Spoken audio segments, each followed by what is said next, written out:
Blast off. Hola, We're back. Beaches.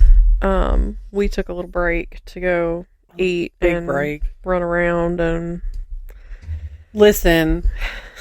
The plan initially, I wanted soup. I wanted comfort food. I wanted soup. Nowhere around here has like a decent soup that I know of. Therefore, we knew we were going to have to travel. Right. So initially, Brittany's like, let's go to Olive Garden. And I'm like, Gemma has already said that when I said this out loud. Yeah. That's a possibility. And then I was like, you know what else sounds good, comfort food-wise? Cracker Barrel. Now, this conversation was had last night. Okay? Yeah. Okay. So, that was about the end of the conversation at that point. So, I get over here and I'm like, okay, what are we doing?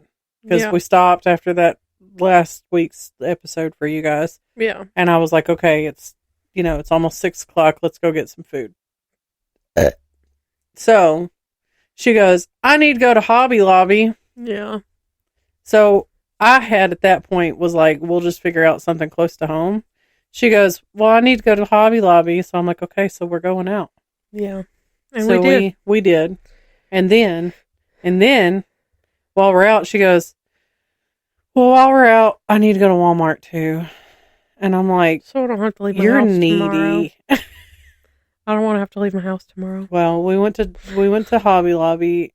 That honestly, I think that might be like maybe not my first experience at Hobby Lobby. Girl, we spent more time in line than we did in the store. I know. Like I literally just went and grabbed the scrapbook I needed because all the church music in there. I try not to go to Hobby Lobby anymore if I can help it.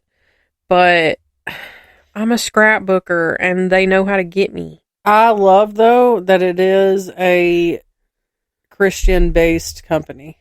Yeah. And all the gays and theys. Oh, yeah. There's always, especially the one we went to, it's like, I always see the gays love Hobby Lobby. They might not tell you, but they love Hobby Lobby. That cute little picture frame they got, Hobby Lobby. Mm-hmm. So, there girls, were lots the gays, the days, they love the Hobby Lobby. Whether or not they're telling you. Whatever. But whatever. We also went to Dutch Bros. And I got good. the holiday Rebel drink, and it's hitting. I had the Golden Eagle. I got a blended Golden Eagle. It's my favorite. It's very good. It's so good. I highly recommend. I love a Dutch Bros. Me too. Now I've got my cup of Coke Zero.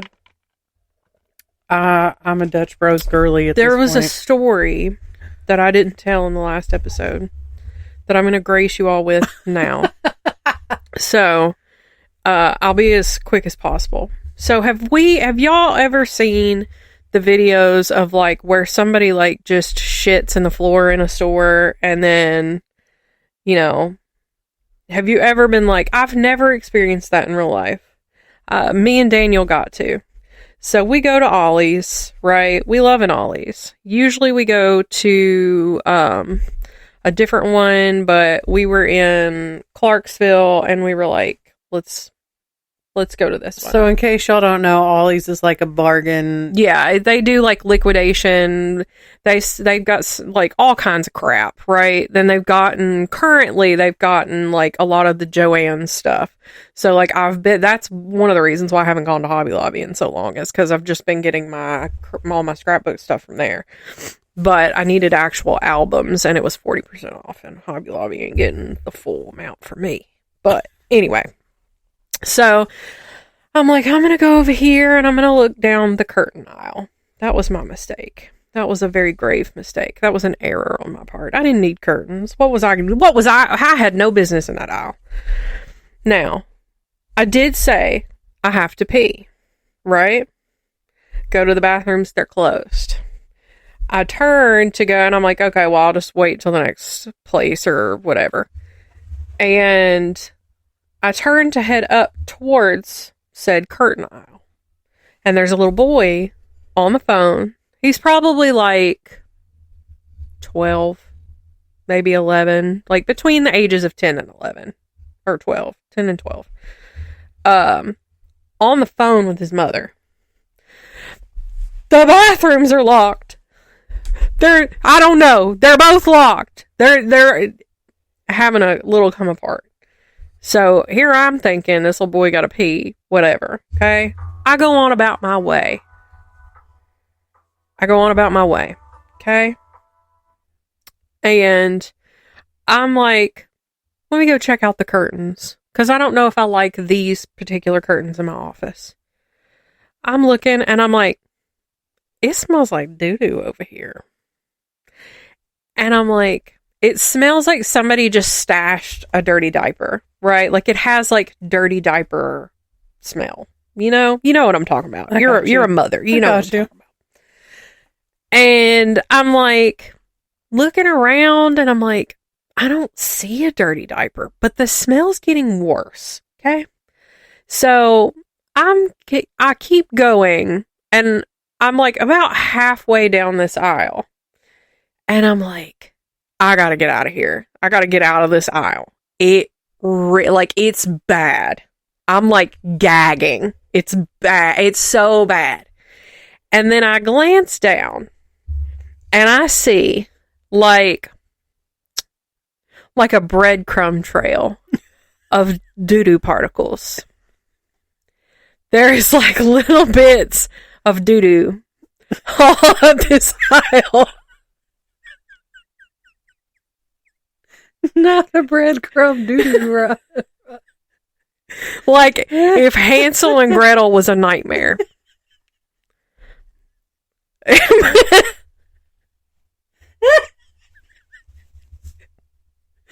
So I quickly am like, it's time to go. It's kind of gotta go.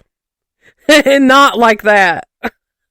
So I find Daniel and I'm like, somebody's shitting the floor. He goes, it's that little boy. He said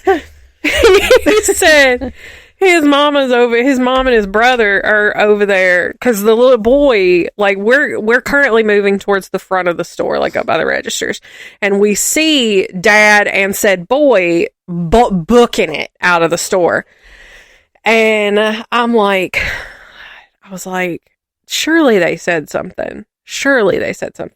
He said, well, Mom and Brother's still in here trying to look for clothes for him now, right? In the ollies. There ain't gonna be shit for him except the shit he left in the floor. So we get up to the register. Nicest lady. She's so nice. And I said, hey, I don't know if they said anything. And I said, but that little boy that just left, like I pointed over there and everything. I said, had an accident in the curtain aisle. Danny goes, it wasn't just the curtain aisle. This lady, she goes and turns around to the manager who already looks like he's having a bad day. And she said, did you hear that? And he said, what?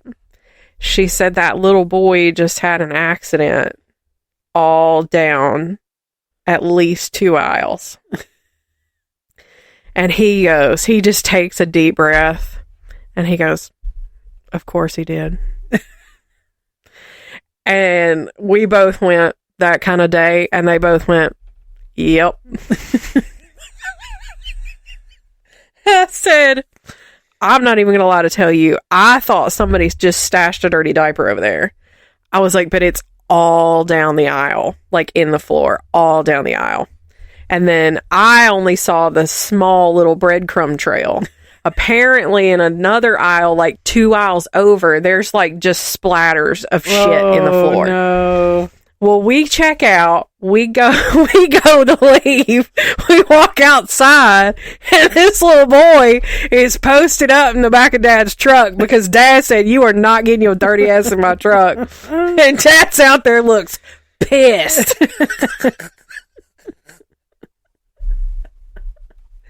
I'm like, oh no. Might as well find a car wash and just hose him exactly. down there. You got a little boy just sitting in the back of the truck, his head hung low. Listen, and see, that's what sucks is like somebody that works is like retail and shit like that. Like you have no choice but to clean that. Now, I will say, just a normal employee can turn it down. That you don't have to do that. Yeah. The manager, on the other hand, has no choice. Yeah. Now, as someone who has worked retail, my very first job was working at Old Navy and Opry Mills back in the day. Okay. I'm in high school. Right. It's like senior year. Okay. I'm working at Old Navy. Now, that feels like a million years ago. I know. Now, I didn't work there for long. Right. I was the fitting room. I was going to say, you worked in the dressing room. I was the fitting room attendant. So, there's a lot of things that happened and was left in fitting rooms, okay? Yeah. I could only tolerate so much. Yeah. My job, because I didn't work on the floor, was also to keep tabs on the bathroom, okay? Because the bathroom was in the fitting room, okay? So, one night at closing, everything gets locked up. I've cleaned the fitting room out. We're good. I go to take inventory of the bathroom, and I'm supposed to like clean the bathroom. Yeah. I walk in there. What do you have? I walk in there. Bit. Oh. I walk in there. One stall, there's like a bloody mess. Oh. In the women's bathroom. The men's bathroom was like, there was a shit bomb that went down in one of the stalls. That's okay. Horrible. I never, do you people do this at home? Right. There was like a literal shit bomb. Like, I don't even know. Yeah. I like radio, because we had the little walkie-talkies. I radio the manager. I said, these bathrooms are stocked, but they need to be cleaned, and I'm not doing it. They were like, well, that's your job. And I said, not tonight, it's not. Yeah. I said, you gonna have to come and do this. I said, I literally cannot. I said, because if I have to clean this, someone else is gonna have to clean up my puke. Like, I'm not doing it. No. So, like, TJ and I were talking about this not too long ago, and he was manager over AutoZone for a little while, for a couple different of the stores throughout his time there. They don't have a public bathroom, though, do they? Yeah, girl. Oh. You just got to go in the back. Like, if you ask, where's the bathroom, they'll point you to it, but it's behind everything. Oh, okay. He would, if there was something that went down in the bathroom like that, he would have to clean it. He never made he was like the best store manager. Yeah. He never made his employees clean that. Like, if it was an issue, he's like, I got it. Don't worry about it. Yeah. Like, and that's what sucks about being a store manager. You're making a little bit better money than what you normally would. But you also have to clean up the doo-doo and you got to clean up the mess. Not to mention the fact that, like, it doesn't matter what day it is. Yeah. Like, if somebody calls out and you don't have somebody to step up and volunteer, you volunteer. You take that. You're voluntold. Yeah. And that, listen, being the wife of a store manager sucks. Yeah. Especially when it's a store that, like, type of store that's open on holidays and stuff. Yeah. That's never fun. But there's that rant for the day. Yeah. So anyway, what are we talking about this Montana. week? We're getting back to our spooky states. Montana's a state I would like to go visit, but I'm also, like, that whole culture over there just... It's it for me. I like it. Yeah. I like that Western cowboy. I'm also a lover. Mountains. I'm a lover of the Yellowstone show. Never seen it. Girl, I think that you would like it, to be real. I've seen like some clips of it, but I think it's drama. I'm crawling my way back through Supernatural again. I can't make myself do it again. I love it. I do. I like to put it on when I'm in here scrapbooking, and then I love it. I really do. And I do like watching it, but it's like once I get started, I'm like, okay, I've committed and I have to watch all of it. Yeah. And that takes forever. Yeah. And I just can't be bothered. But yeah, Montana. So we're getting back into our spooky states now that spooky season is over. And we've given you a bloodbath for spooky season. Yeah. We will be a little bit more, I think. I wrote this about a month ago, so I hope it's good. So I don't remember what I wrote about. Y'all want to know a secret?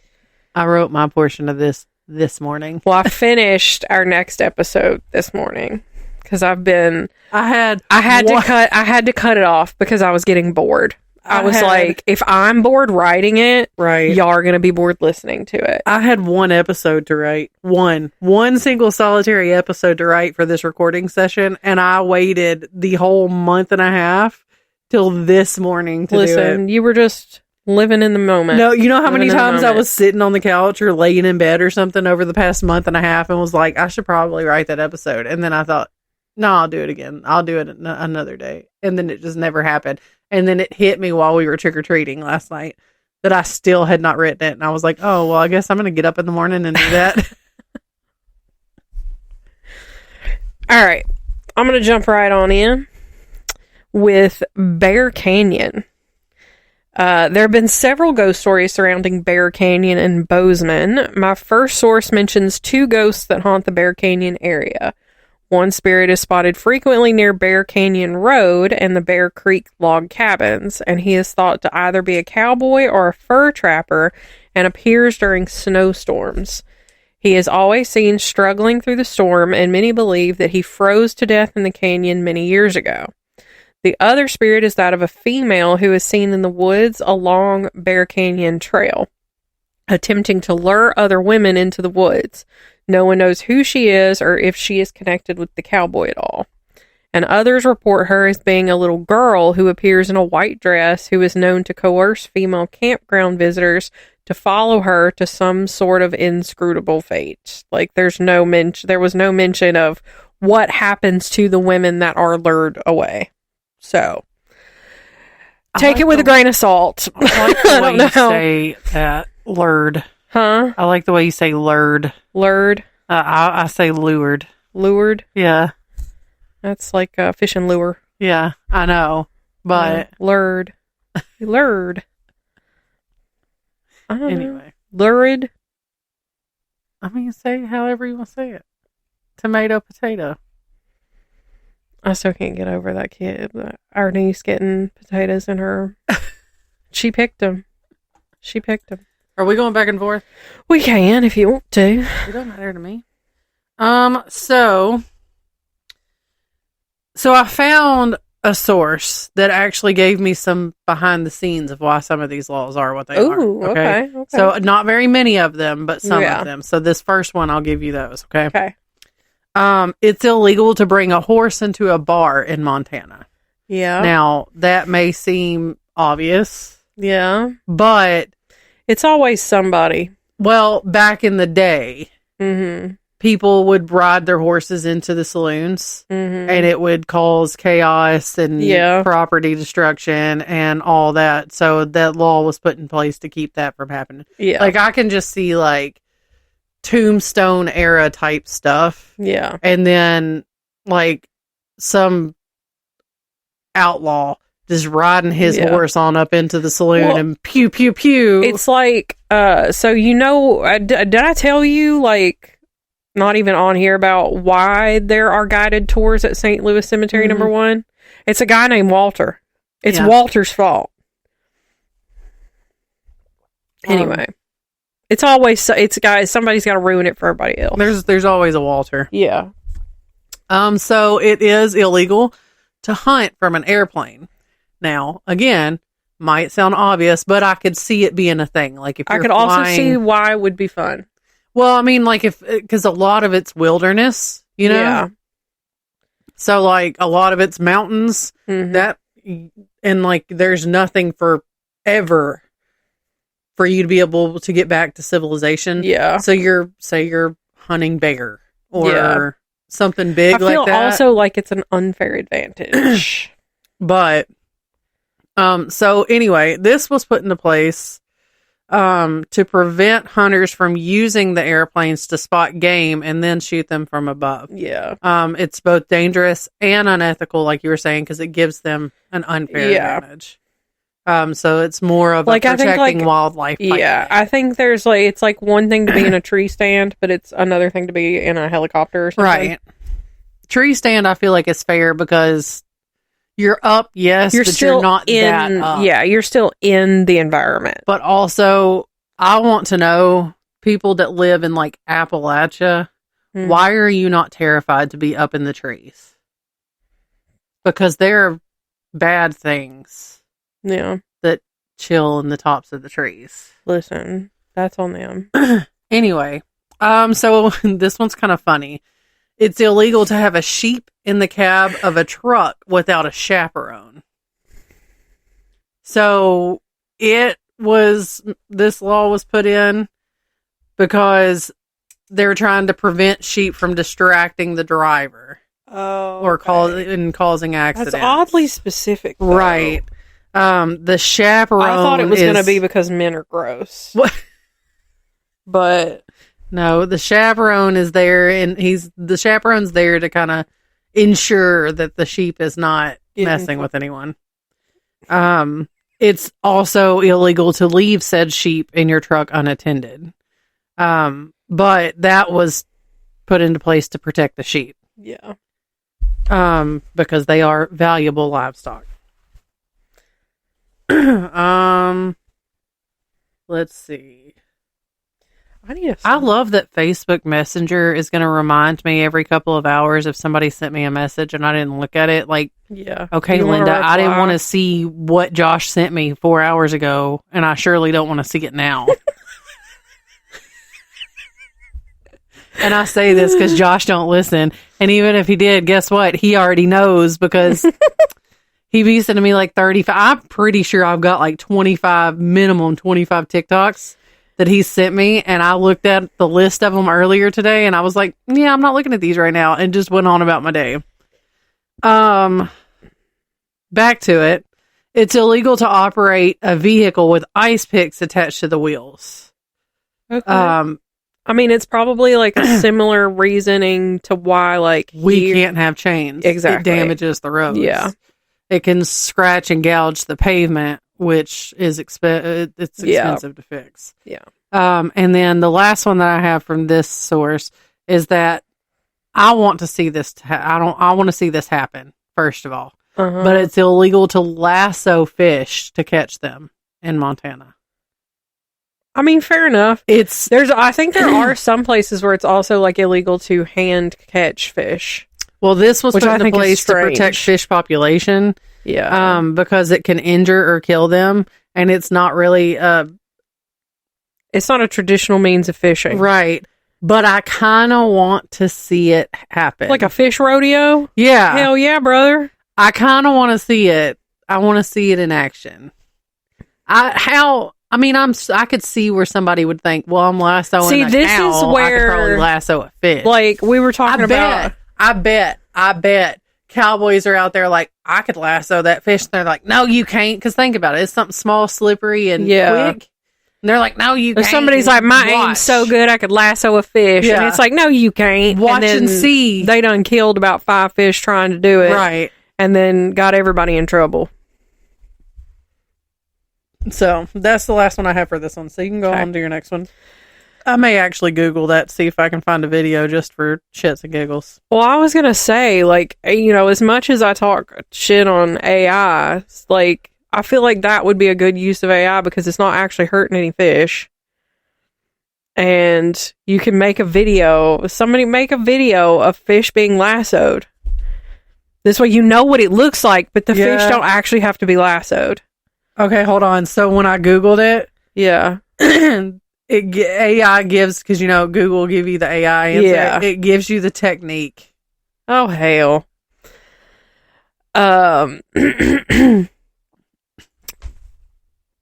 Is there a video of it? Yes, it's from National Geographic. Oh. Hell yeah, brother. Here, you go ahead with your next one. I'm watching this. All right. Built as the Madison County Courthouse in the mid-1860s, the Bonanza Inn was purchased in 1876 by 3 Catholic Sisters of Charity when they arrived from Leavenworth, Kansas to convert the building into St. Mary's Hospital for Miners. And that's with an I, not an O. No, an E, not an O. Miners.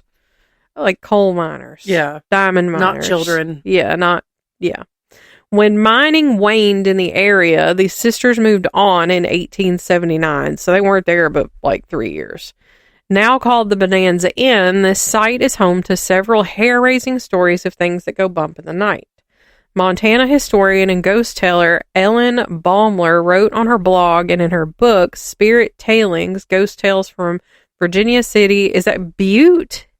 B-U-T-T-E? Is it Butte? That's how I was saying it in my head. Because I feel like butt is too on the nose. Yeah. And Helena said that several generations of people, unknown to each other, tell of the spectral black robe. These spirits drift through the streets of Virginia City, sometimes keeping vigil over the beds of the ill.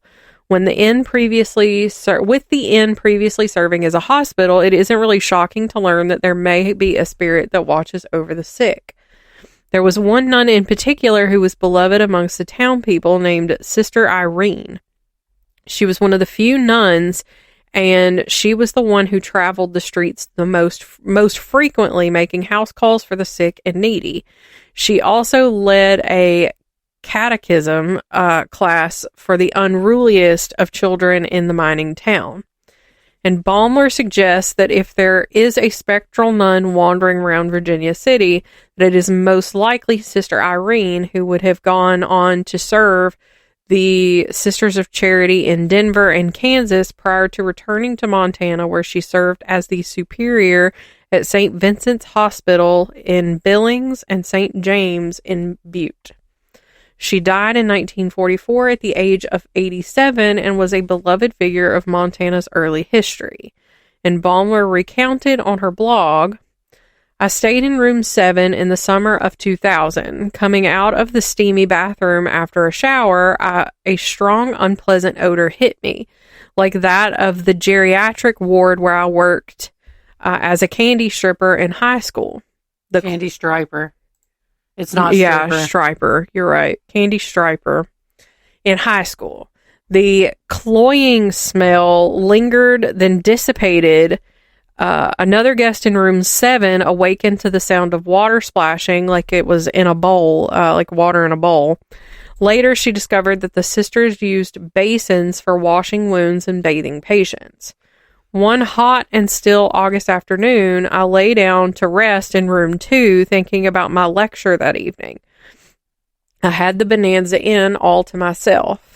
At first, they were so soft I didn't notice. Then I could hear small female footsteps. How you can distinguish female from male footsteps, I don't know. But females would be a little bit lighter. I get that it would be lighter, but I mean, there are men. Typically, but in my house, my footsteps are heavier than quite literally. I was going to say, there are men who are very light-footed and don't make a noise. Like Danny sometimes will pop up out of nowhere, and you know these floors be creaking. Yeah.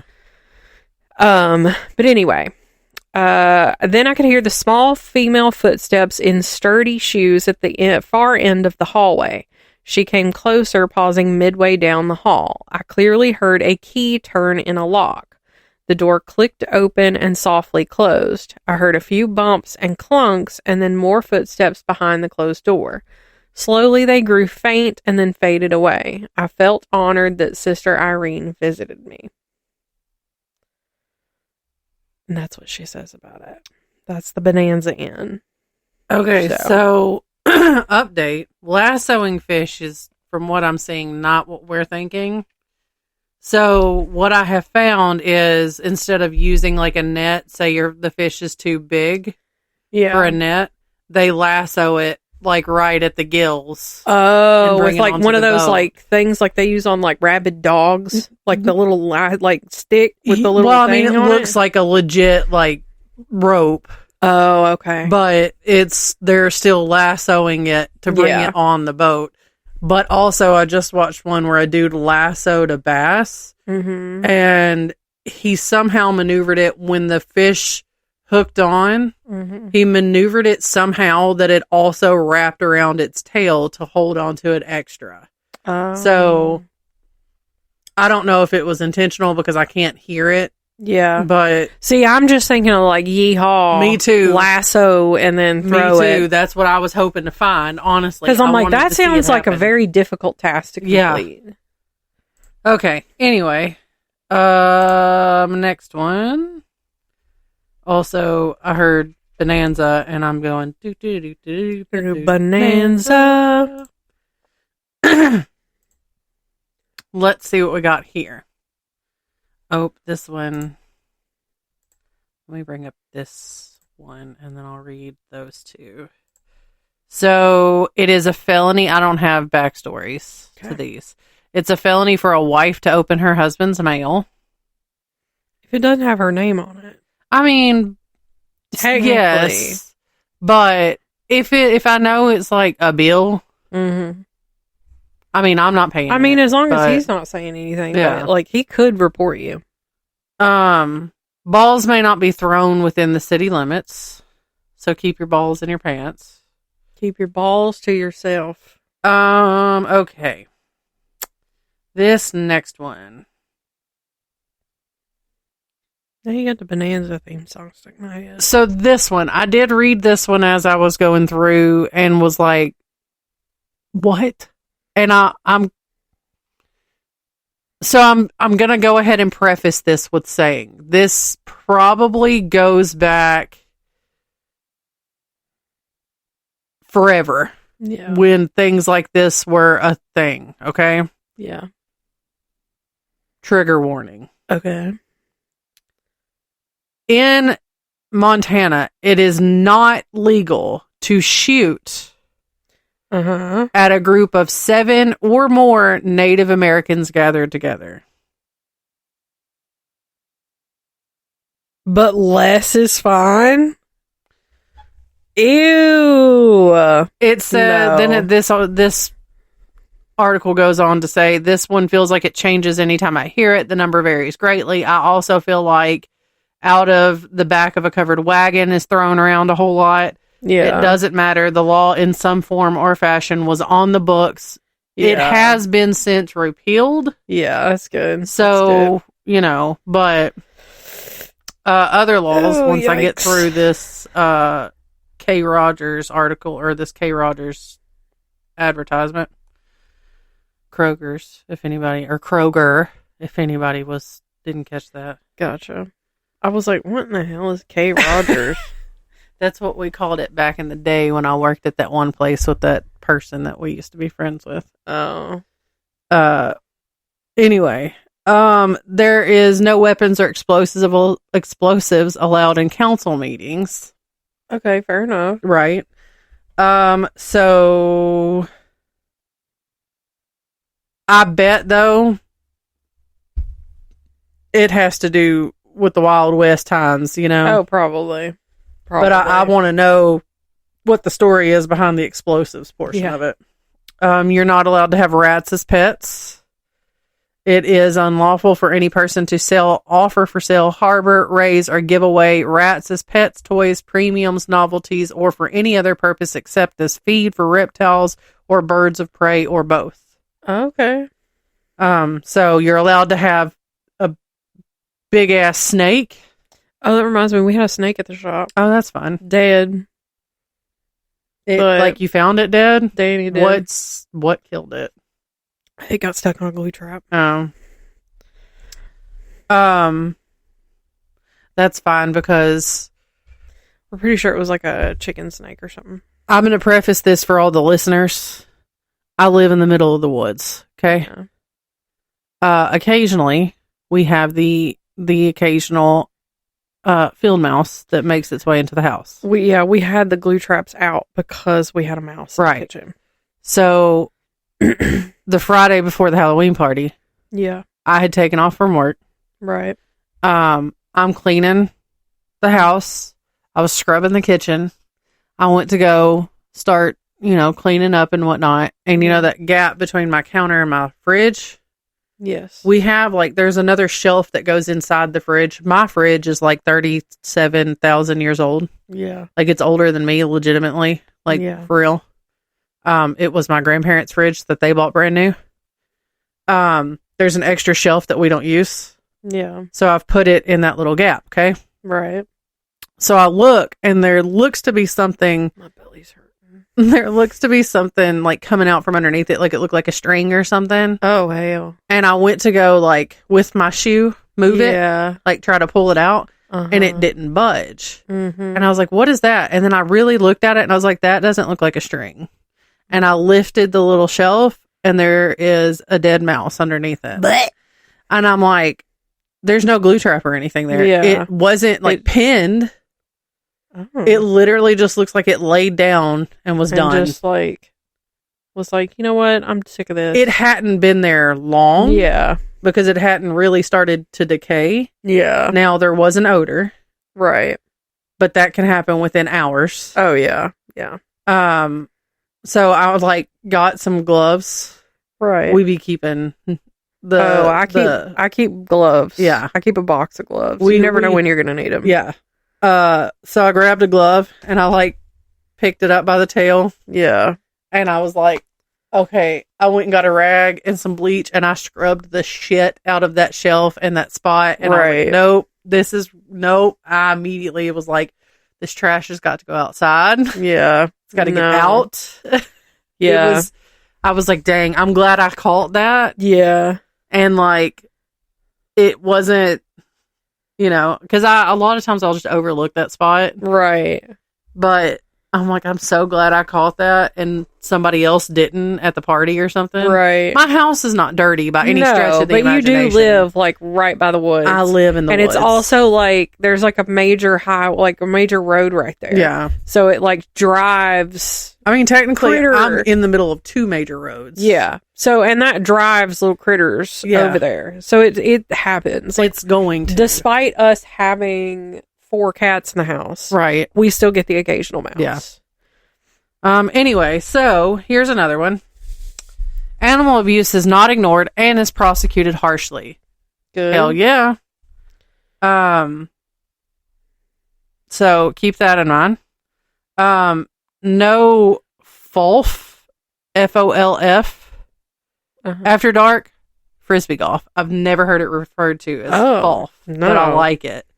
But yeah, you're not allowed to do it after dark. That's kind of this strange. article. It says that's specifically in Helena, however you want to say it. Mm-hmm. It says no fall at night in Helena. It's a slippery slope. First, your kid starts playing fall, and before you know it, they're involved in some sort of gang. And we all know how violent, disruptive the Sharks and the Jets were with their late night fall gatherings. Punk kids. I feel like you could have a lot of fun with that, right? Like, with like glow in the dark sticks, yeah, or glow in the dark discs, yeah, and put some sticks on the basket. Yeah, I think it would be fun. It's illegal for married women. This is statewide. It's illegal for married women to go fishing alone on Sundays, and illegal for unmarried women to fish alone at all. Oh, that's whack. Right. Now, whether or not a warden or an officer is going to write it up. Yeah. It's probably not enforced anymore. Here's an interesting one. This source couldn't find the actual law code, but it's one of those that is out there. Yeah. It is illegal for unmarried men and women to have sex, but it is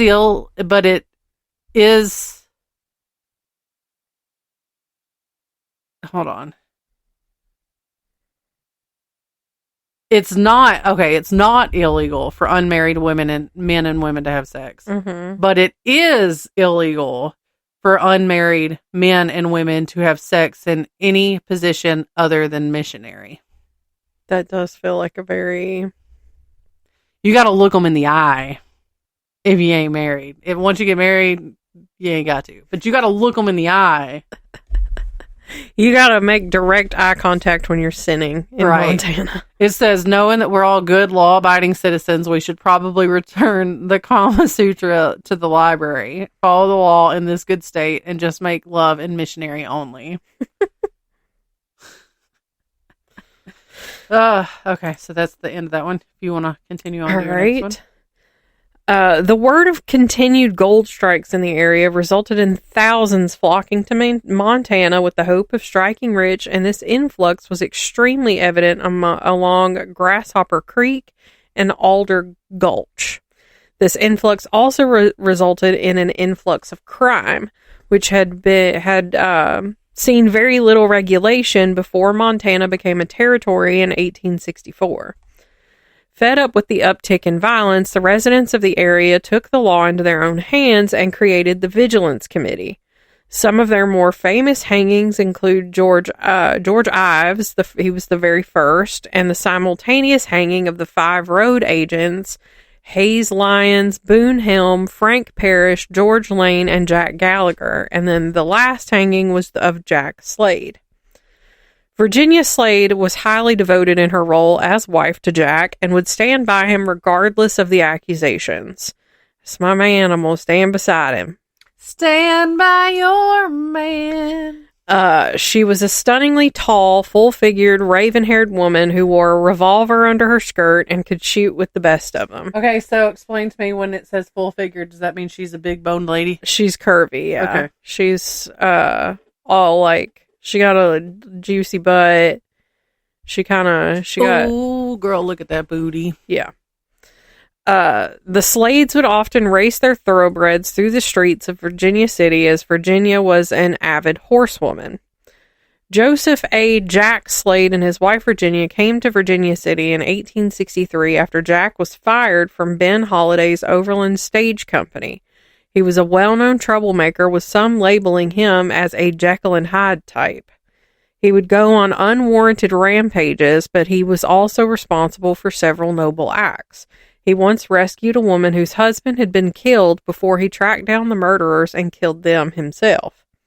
He was mostly liked by the community until he began drinking, which is when all hell would break loose. After a particularly destructive evening of rebel-rousing, the Vigilance Committee decided they had put up with enough of Jack's antics.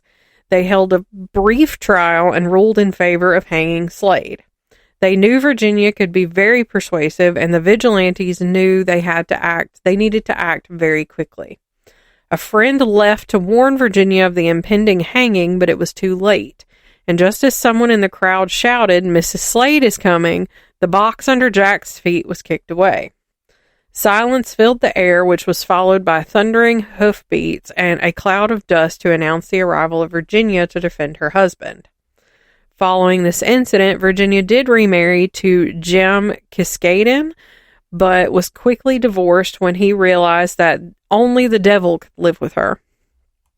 Today, residents of Virginia City claim to catch sight of Virginia's spirit riding furiously toward town, with her black skirt billowing, a cloud of dust appearing, and her screams filling the valley as she fails to reach her husband in time over and over again. That's kind of sad. Right. All right. This one.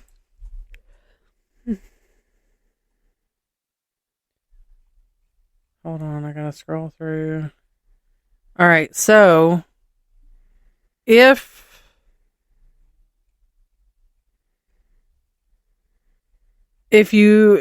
sheep are not allowed to be on railroad tracks. Right.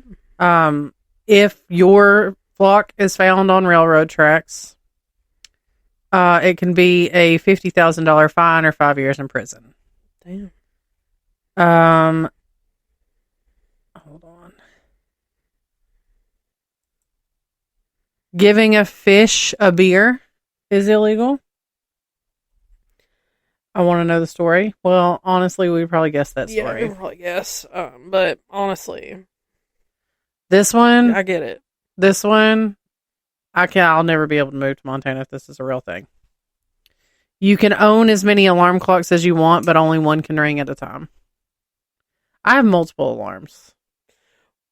Yeah, but that's... Well, yeah. It's technically one alarm clock. If more, it goes on. If more than one goes off at the same time, then you're... Yeah. Okay, I got you. So, like, if you had, like, a bunch of alarm clocks around your house to all go off at the same time, you'd be breaking the law. Breaking the law. Pool tables have to be visible from the street. What? Gambling transparency. Oh, that makes sense. Stupid though. In Helena, your sprinklers or hoses can't spray the sidewalks or the streets. Fair enough.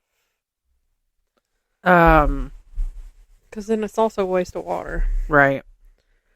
You cannot throw anything across the street. Period. It's illegal to flick a booger into the wind in Whitehall. That's very specific. Who was in a position of authority that got hit with said wind booger? That was like, I'm putting this on the books right now. You can't honk at a sandwich shop after 9 p.m. That one's weird. Yeah. You can't own a skunk as a pet. Fair enough. I know you can have them descented, but... Right. And they're awfully cute. Have you ever seen one that, like, does its little stomping thing? Like, I'm going to get you. They're very so cute. But... you can't even... So we talked about the strict animal abuse laws. Yeah. You can't even pretend to abuse an animal in front of a child. Good. Yeah. Right. My belly hurts. In case I didn't say that already. Montana bans the shooting of animals from moving vehicles, period. Mm-hmm. But there is an exception. You can if it's a well. It's a landlocked state. Interesting. Pea shooters and like the rubber band guns. Yeah. They're banned statewide.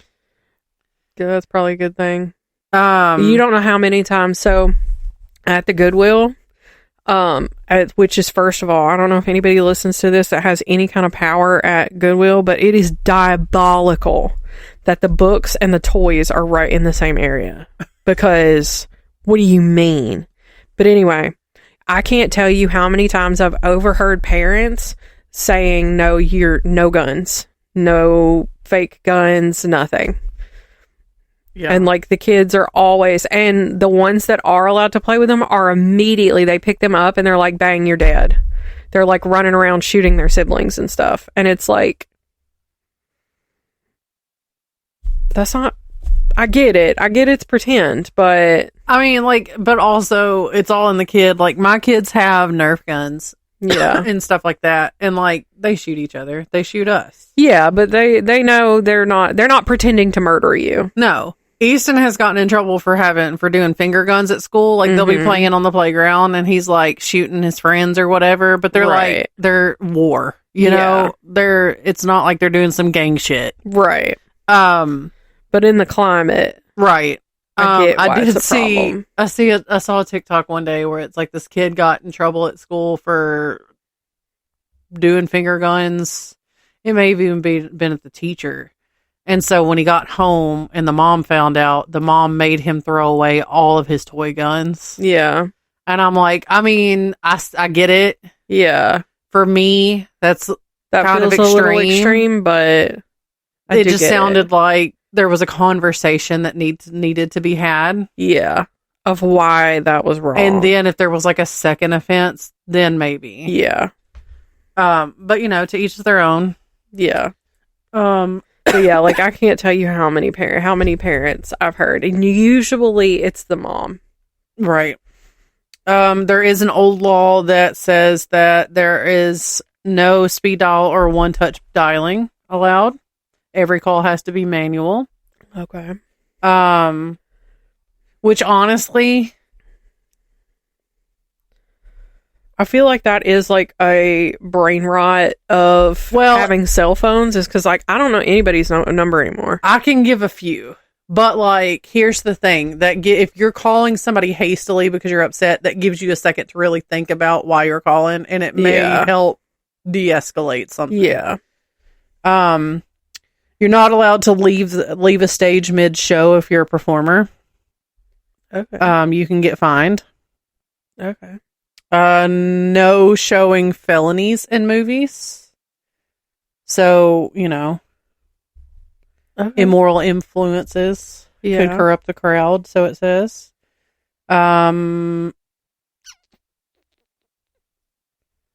No firing fireworks outside of designated dates, which I feel like is a law in a lot of places. We have that here too, yeah. That's why if you want to get fireworks out of season, you've got to go to, like, Kentucky. Yeah. And honestly, like, what happens if you shoot them? Is somebody going to come and tell you to stop? I mean, they can. Especially if it's, like, during, like, a burn ban or something. Yeah. The fire department can come find you.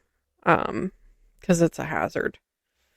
I like, though, how, like, I feel like it's a law, like an ordinance or whatever, that, like, in Nashville proper, fireworks are not allowed in, like, residential areas. Yeah. But, like, they have this massive ass firework display. Yeah. Downtown Nashville. If I'm not mistaken, it's been one of the biggest public displays in the country for a couple years, which we've gone the last 2 or 3 years, and it's always been crazy. It's been great. Like, we don't go, like, downtown. Right. We have a spot that we go sit at. Yeah. But it's nice. Anyway, that's all I got for this one. If you want to go ahead. So, history, uptown, maybe I meant to say historical. Historical Uptown Butte along Mercury Street houses the Dumas Brothel, a token of the past of Butte's red light district. Dang, the classic country stuff is just hitting with me tonight because all I hear is that Dumas Walker song. You don't know what I'm talking about? No. Let's all go down to Dumas Walker's. Oh, that does sound familiar. The brothel operated from 1890 to 1982 as a house of secrecy, camaraderie, and shared experiences. Visitors to the Dumas are sure to be left with a lasting impression of the lifestyle of the days when copper was king in Butte. The upper floors of the hotel tell the tale of gentlemen, money, and elegant decor, but the basement of the Dumas tells a much darker story, one of hardship, unease, and struggle. After this one, I think I'm going to have to pause. My tummy hurts. The back of the Dumas has a padlocked door that leads to a private passageway that once led to the brick-paved street known as Pleasant Alley, later changed to Venus Alley, and finally changed to Piss Alley. This alley was home to hundreds of one-room backstreet homes where miners flocked looking for a good time. This alley had a reputation for being a violent place and saw numerous crimes, including shootings, stabbings, beatings, robberies, and much more. The basement of the Dumas was part of the Burnt District and stands today as the only reminder of what kind of activity plagued the area. Working girls struggled to make ends meet in the basement, and a number of madams occupied the front apartment on the second floor, running what was considered to be a high-class establishment. From 1950 to 1955, Eleanor Knott served as the madam of the Dumas, and our good old friend legend says that Eleanor planned to leave the brothel with her lover on a cold night in February of 1955. It's blowing my mind that brothels were still a thing in the 1900s. Like, that late into the 1900s. I mean, you can still go to, like, there's a brothel in Vegas, like, right outside of Vegas. Prostitution's, like, somewhat legal in Nevada. Well, yeah, but, like, it's just, when I think brothel, I'm thinking, like, old Western. Yeah. Like Dolly Parton and the Best Little Whorehouse in Texas. Yeah. She had packed her suitcase, but her lover never showed up. The following morning, Benita Farron called for a doctor after she found Eleanor's body. Her death was ultimately ruled to be by natural causes, but there were whispers that it was either a suicide or maybe even murder. Benita moved into Eleanor's role as madam and moved into the second floor apartment with her husband, John Farron. Benita died in 1971 from cancer. And following her death, Ruby Garrett took over as the final madam of the Dumas. On October 3rd, 1981, there was a brutal robbery where Ruby was pistol whipped and robbed. The suspect was sent to prison, but the event had led to a federal investigation of the business, and the IRS convicted Garrett of tax evasion, and the Dumas brothel was permanently closed in 1982. Many people have reported seeing a spectral woman with a suitcase in the Dumas, and in the 1970s, an employee reported that she had been alone in the building one evening when she saw a woman carrying a suitcase walk past the door of the upstairs bathroom and descend the stairs. When she went to investigate further, there was no one else in the building, and no one would have been able to make such a hasty exit. There was an artist who visited the Dumas several years ago and had been staying in the second floor apartment where she thought the lighting would be ideal for painting. Every time she sat down to work, she felt compelled to paint the face of a woman whom she had never met, and it haunted her. Oh. After multiple canvases were trashed, she gave up and left the room to paint elsewhere. The owner of the building rescued one of the portraits of a woman of about 40 wearing a hat and a coy smile. Was it Eleanor Knott, Benita Farron? We may never know. I like it. Are we pausing? I'm good right now. Okay. Okay. Hold on. I think I might actually be out of them. I think I may skip this one because it wasn't very good. Okay. I'm out. Hold on. I got other things. Sorry, I got soft peppermint sticks at the Cracker Barrel, and they're my favorite. Let's look at firsts or inventions from Montana. Shall we? Okay. The first luge run Mm-hmm. in North America was built at Lolo Hot Springs in 1965. Locals took the sport from this humble track all the way to the Olympics. That track is no longer in use, but its impact is still felt. The first heart monitor was invented by a Montanan. Norman Holter was born and raised in Helena. He created the Holter monitor, which was one of the most valuable inventions to come out of Montana. It's a portable ECG, and it helps monitor heart activity while people are away from the hospital. I personally have used one of these, so thank you, sir, for your help in modern medicine. Yellowstone National Park was the first national park in the country. Did you know that? I feel like I did know that. I did not. So it is, in fact, shared with Wyoming, but Montana claims it, in part as their own. But it's if you've never, I'm sure you've seen pictures, dear listeners, but it is gorgeous. I would urge you to look at pictures. If not, go visit. It is one of the places that I hope to one day visit. The trend for the Gideon Bibles in the hotel rooms started in Montana.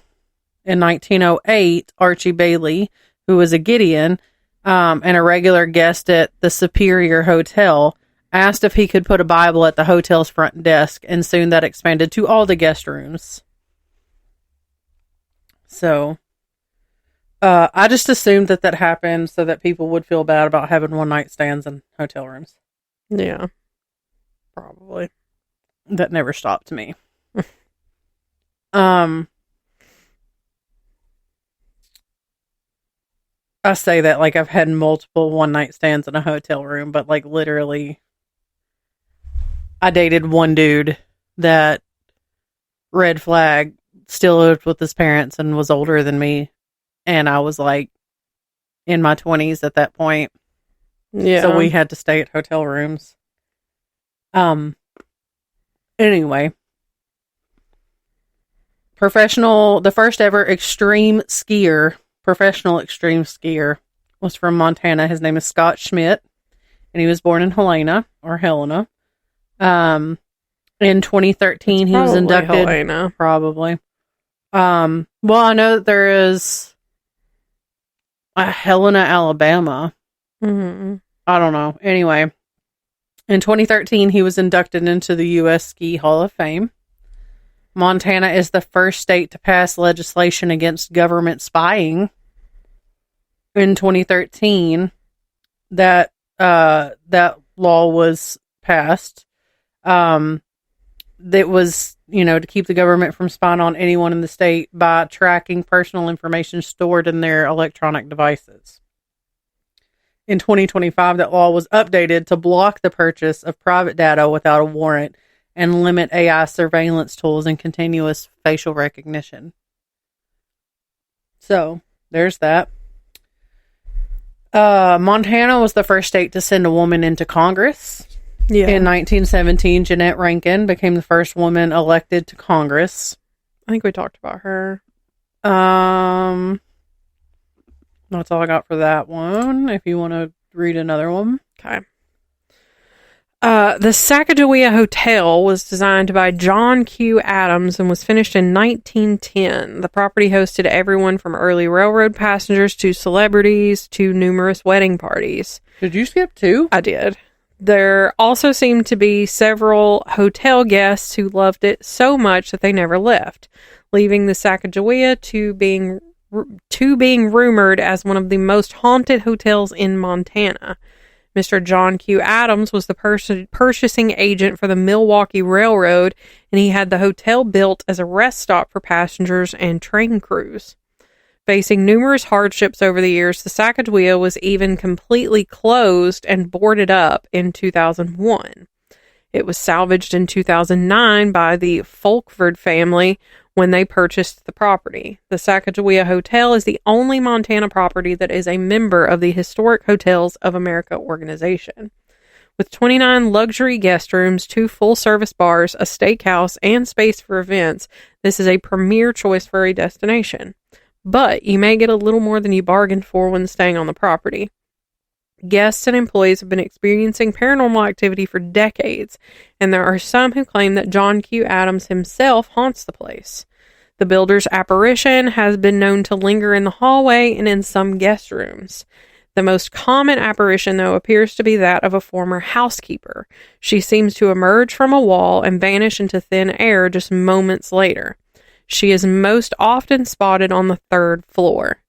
There are also reports of strange lights and bizarre sounds, and on more than one occasion, law enforcement has been called due to the strange activity, but nothing is ever found. The spirits here seem to be friendly, and if you're going to have a haunted experience, it may as well be in a luxury hotel. And I do actually have to pause. Okay, we're back. I had to take a break. You're next. All right. So, another invention that came from Montana would be bear spray. Oh. Solid. Yeah. In the mid-1980s, Carrie Hunt conducted experiments on bear deterrents at the University of Montana. Do you know how expensive bear spray is? Expensive as hell. Crazy expensive. Her thesis was published by the U.S. Fish and Wildlife Service in 1984, and later on, Bill Pounds partnered with Hunt to develop the first ever aerosol bear spray registered with the EPA. The next one is radiation-tolerant computers. So researchers at Montana State University said they are continuing the legacy of great inventions for the Treasure State by creating the RAD PC. It's a small, lightweight computer that can resist damage from radiation exposure from low orbit to deep space missions. It was launched in 2019 from the International Space Station on a small satellite and continues to be in orbit. That's all I got for that one. Okay. My last one I'm going to read for y'all is the Old Montana Prison has sat at the end of Deer Lodge for over 100 years and has housed the state's worst offenders. It was perpetually overcrowded and frequently mismanaged, and was finally replaced by a new facility outside of town.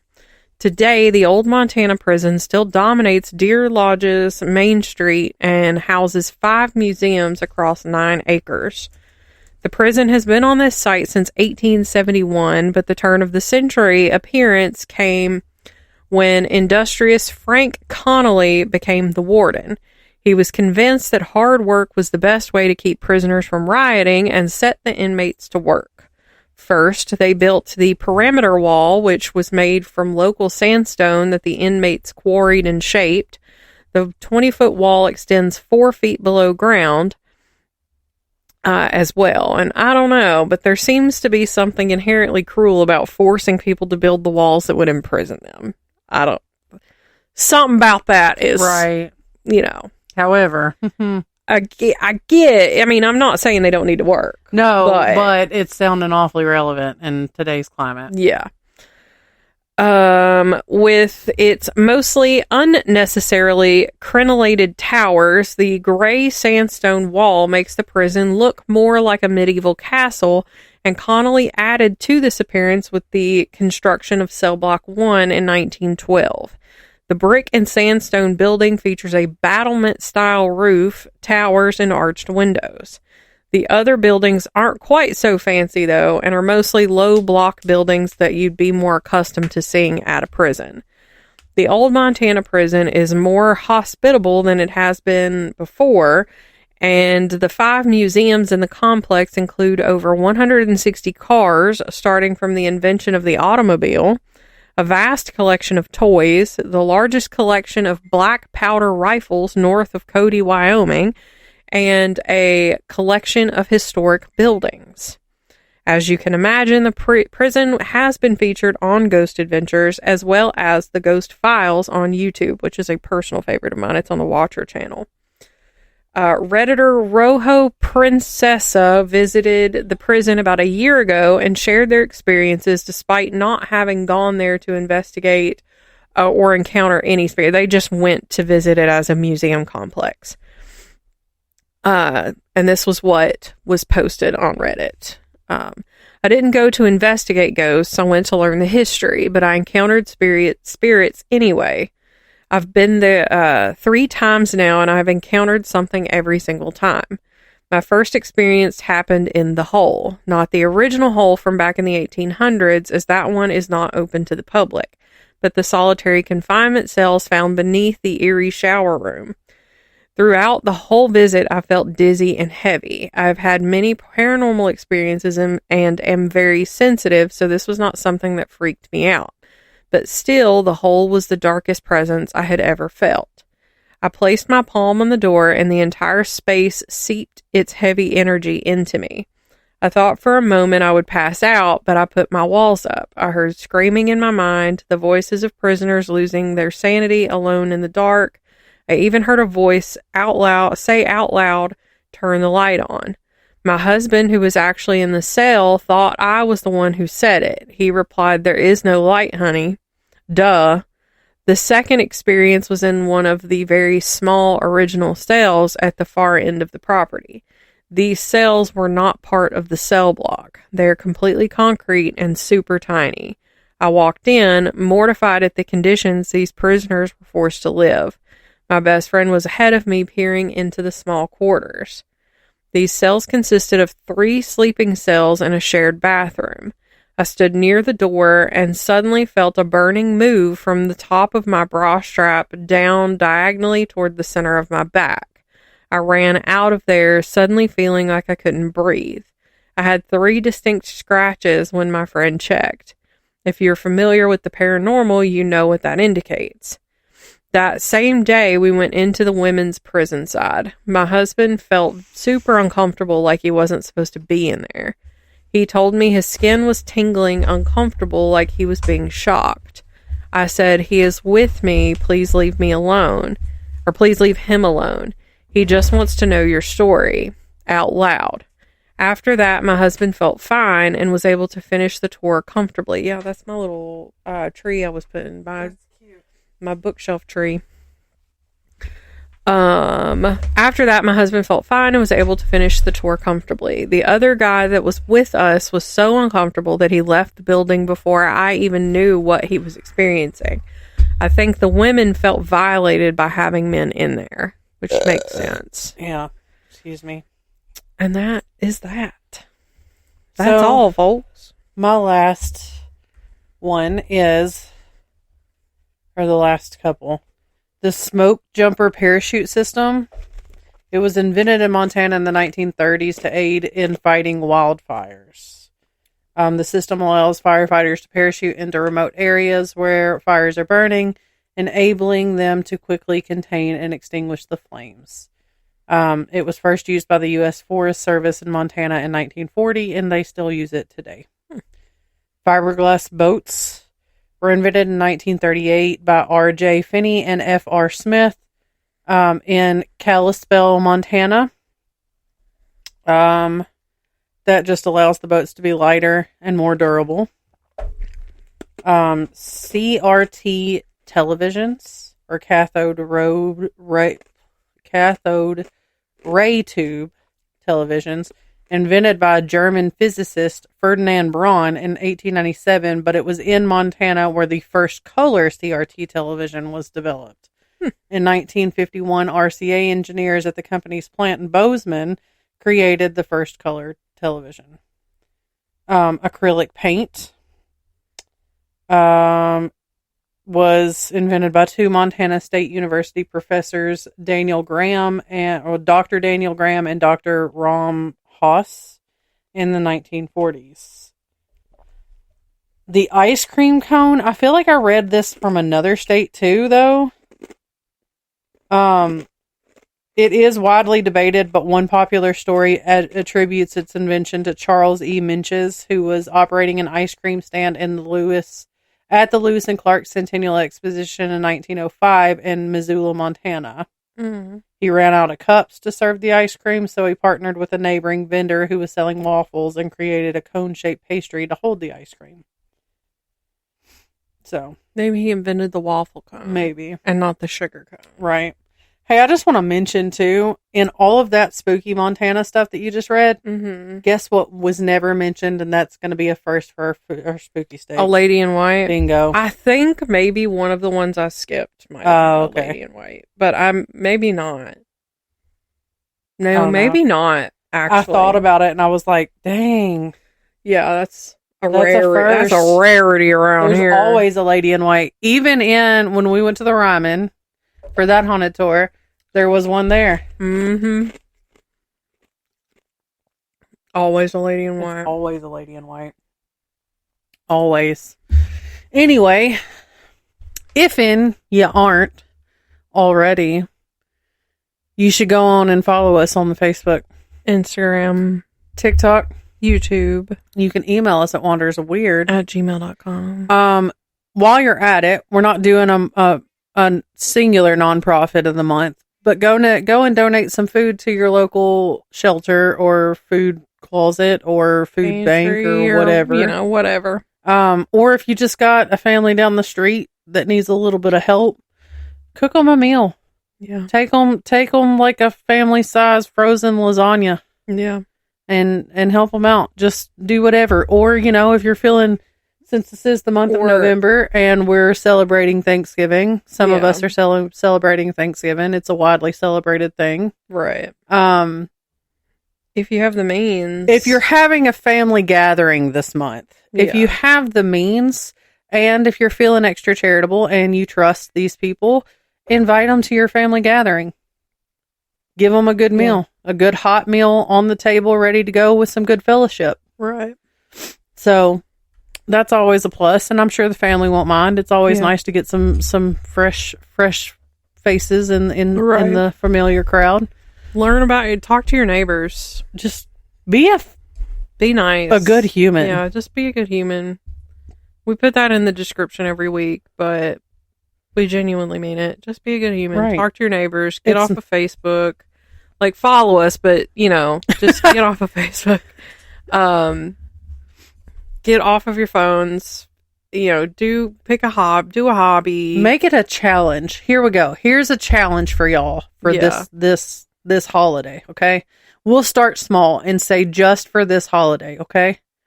For the Thanksgiving, quote unquote Thanksgiving holiday. Yeah. Whatever it is that whatever you may get together to do, okay?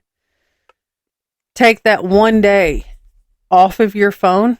Yeah. And spend time and talk to your family. Look them in the eyes. Talk to whoever's there. Look them in the eyes. Yeah. Have conversation. Learn something. Enjoy whatever football game is on with your family. Right. Like, just have a good time. Get off the phone. Be in the moment. Get off the phone. Yeah. I mean, as a person, I know a lot of you are like, oh, I'll take pictures. Listen, as a person who wants to cherish all the memories I can cherish, because I know that take a couple pictures. You don't need a whole bunch. I don't take pictures a whole lot generally. Yeah. There are 0 pictures of the Halloween party, by the way. I have no pictures of me in my costume. We got cussed by the couple people that weren't there. Yeah. That no pictures were taking. Yeah. I didn't even think about, like, we didn't take a group photo like we do every year. Nope. Anyway, just stay off your phone. Yeah. Interact with people. We're back in the 90s, okay? When cell phones didn't exist. I mean, they did, but not in the capacity they do now. I think personally, like, what's going to get anybody through hard times is just being nice to their neighbors, coming together, just being kind. It costs you nothing to be kind. It really doesn't. It's really not that hard. Anyway. So, yeah. Okay, bye. Bye.